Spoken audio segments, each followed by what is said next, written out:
Congo Mikili Live, toujours longueur d'avance. Madame, j'ai d'abord trois observations à faire. La première observation, c'est la capacité de notre gouverneur André Kimbuta, la façon dont il dirige cette ville, de main de maître. Il a fallu toute l'intelligence d'André Kimbuta pour que la manifestation ait lieu, qu'elle soit encadrée et qu'il n'y a pas eu d'incident, malgré la volonté de ces gens-là de créer des incidents. Deuxième observation, c'est un fiasco, c'est un échec cuisant.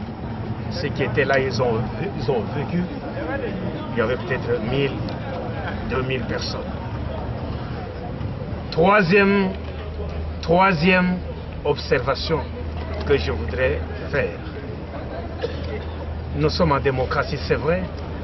Le droit à l'opposition des manifestations est reconnu par notre Constitution. Ils peuvent manifester, mais de la verser dans les injures. Le meeting d'hier, on a vu une opposition désemparée. Une opposition qui a peur des élections et qui a versé dans les injures. Outrage à un chef de l'État, à leur chef de l'État, à notre chef de l'État. Des injures. Mais madame, laissez-moi, vous m'avez posé la question, laissez-moi aller jusqu'au bout. Voilà. Nous ne comprenons pas cette attitude alors que nous sommes en démocratie. Ce sont eux qui crient démocratie, démocratie. Quand ils manifestent librement, quand on leur demande de manifester, et sans argument, comme ils n'ont plus d'arguments, il ne reste plus qu'à eux les injures. Et c'est triste. C'est triste pour des gens de l'opposition qui se disent de l'opposition. C'est un film parti de l'opposition. Quelques aigris qui se mettent à insulter notre chef de l'État, c'est inadmissible. Et la vérité, c'est quoi je vais vous dire? Dites-le sur vos chaînes de télévision. Les informations en notre possession. Tous ces messieurs-là, ils campent, ils dorment dans les ambassades, dans les officines étrangères pour aller quémander l'argent, pour aller demander l'argent. Et on leur a demandé, ce que je vous dis là, c'est de la vérité. On leur a demandé, prouvez que vous êtes populaire ici à Kinshasa. Prouvez que vous pouvez soulever le peuple de Kinshasa.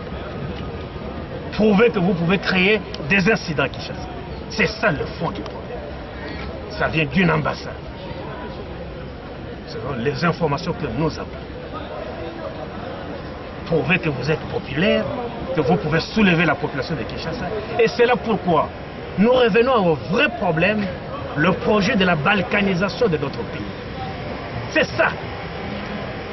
Le projet de la balkanisation de notre pays, pour qu'il y ait encore le soulèvement dans cette ville, pour qu'on dise, vous voyez, c'est ingérable à Kinshasa, c'est ingérable en République démocratique du Congo, donc il faut diviser ce pays.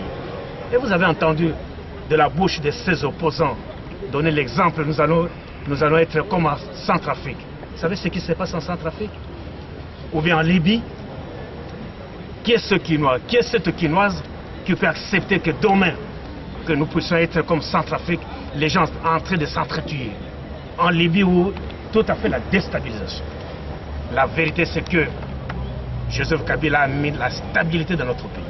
Il a amené la stabilité économique, la stabilité politique, la stabilité sécuritaire. C'est ça qui gêne ceux qui ont le projet de balkaniser notre pays. Parce qu'aussitôt que nous sommes complètement stabilisés en tout et pour tout, c'est ce qui se passe ailleurs.